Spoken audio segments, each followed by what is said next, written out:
بسم اللہ الرحمن الرحیم۔ السلام علیکم ورحمۃ اللہ وبرکاتہ۔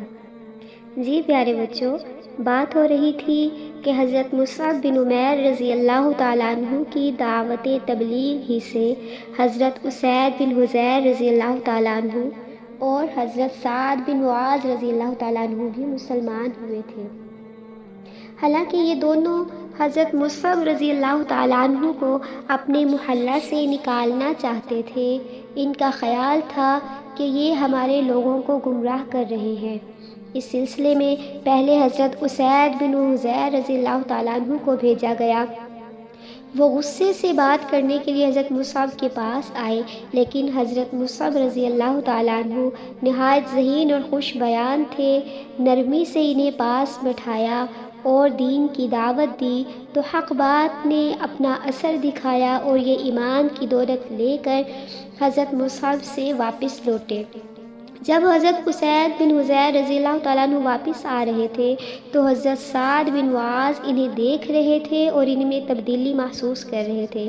حضرت اسید نے حضرت سعد بن معاذ رضی اللہ تعالیٰ عنہ کو بھی کسی بہانہ سے حضرت مصعب کے پاس بھیجا۔ یہ بھی غصے سے گئے اور جا کر جھگڑ کر حضرت مصعب رضی اللہ تعالیٰ عنہ کو روکنا چاہا، لیکن حضرت مصعب رضی اللہ تعالیٰ عنہ نے نہایت نرمی سے کہا کہ بیٹھ کر ہماری بات سن لیں، پسند آئے تو قبول کر لیں ورنہ ہم خود چلے جائیں گے۔ اب جب انہوں نے قرآن پاک کی کچھ آیات پڑھ کر سنائیں تو حضرت سعد بن معاذ رضی اللہ تعالیٰ عنہ کہنے لگے، یہ کتنا اچھا دین ہے، اس میں داخل ہونے کا طریقہ کیا ہے؟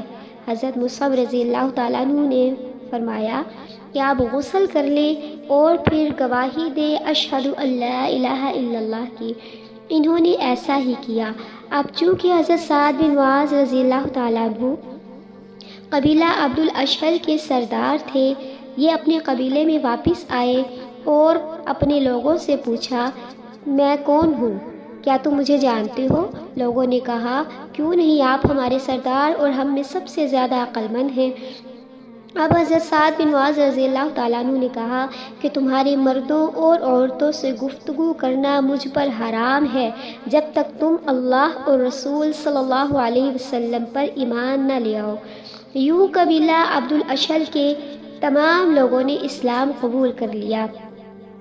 پھر جب حضرت مصعب رضی اللہ تعالیٰ عنہ کی کوششوں سے مسلمانوں کی ایک اچھی خاصی جماعت مدینہ میں تیار ہو گئی تو حضرت مصعب رضی اللہ تعالیٰ عنہ نے آپ صلی اللہ علیہ وسلم سے اجازت لے کر مدینہ میں نماز جمعہ کی بنیاد ڈالی۔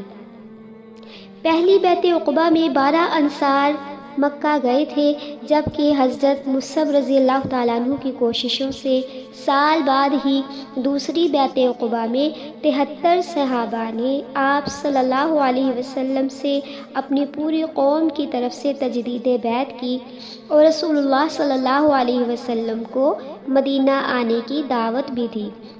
ان کے معلم حضرت مصعب رضی اللہ تعالیٰ عنہ بھی ساتھ تھے۔ ماں کو ان کے مکہ آنے کا معلوم ہوا تو پیغام بھجوایا، لیکن حضرت مصعب رضی اللہ تعالیٰ عنہ نے پہلے آپ صلی اللہ علیہ وسلم سے ملاقات کی، بعد میں ماں کے پاس گئے اور محسوس کیا کہ یہ دوبارہ قید کرنا چاہتی ہیں تو ڈٹ گئے اور غصہ سے فرمایا، جو میرے قریب آئے گا میں اسے قتل کر دوں گا۔ ماں نے تیور دیکھ کر کہا، تو چلا جا، اور رونے لگی۔ ماں کے رونے سے متاثر ہوئے اور نرمی سے دعوت توحید دی، لیکن وہ نہ مانی اور کہا کہ میں تجھ سے اور تیری باتوں سے ہاتھ دھوتی ہوں، میں اپنے مذہب سے ہی وابستہ رہوں گی۔ حضرت مصعب رضی اللہ تعالیٰ عنہ مکہ میں 3 ماہ آپ صلی اللہ علیہ وسلم کے پاس رہے، پھر آپ صلی اللہ علیہ وسلم کی ہجرت سے 12 دن پہلے مستقل مدینہ ہجرت کر گئے۔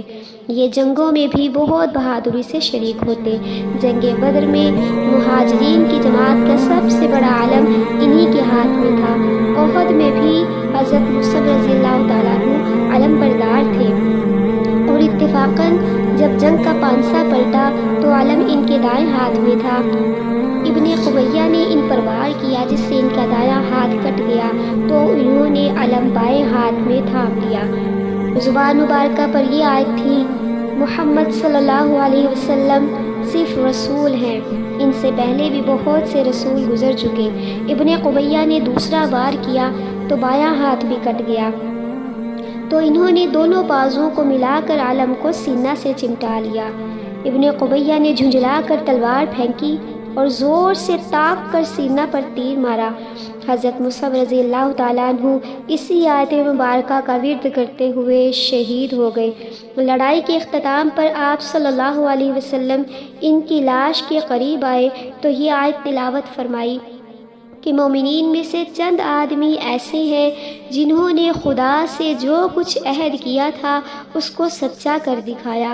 پھر آپ صلی اللہ علیہ وسلم لاش سے مخاطب ہو کر فرمانے لگے، میں نے تم کو مکہ میں دیکھا ہے جہاں تمہارے جیسا حسین اور خوش لباس کوئی نہ تھا، لیکن آج دیکھتا ہوں کہ تمہارے بال الجھے ہوئے ہیں اور جسم پر صرف ایک چادر ہے۔ پھر ارشاد ہوا، بے شک خدا کا رسول گواہی دیتا ہے کہ تم لوگ قیامت کے دن خدا کی بارگاہ میں حاضر رہو گے۔ اس کے بعد صحابہ کرام کو حکم ہوا کہ شہداء کی آخری زیارت کر کے سلام بھیجیں، اور فرمایا، قسم ہے اس ذات کی جس کے ہاتھ میں میری جان ہے، روز قیامت تک جو کوئی ان پر سلام بھیجے گا یہ جواب دیں گے۔ اس زمانہ میں غربت کی وجہ سے شہداء کو کفن تک نصیب نہ ہوا تھا۔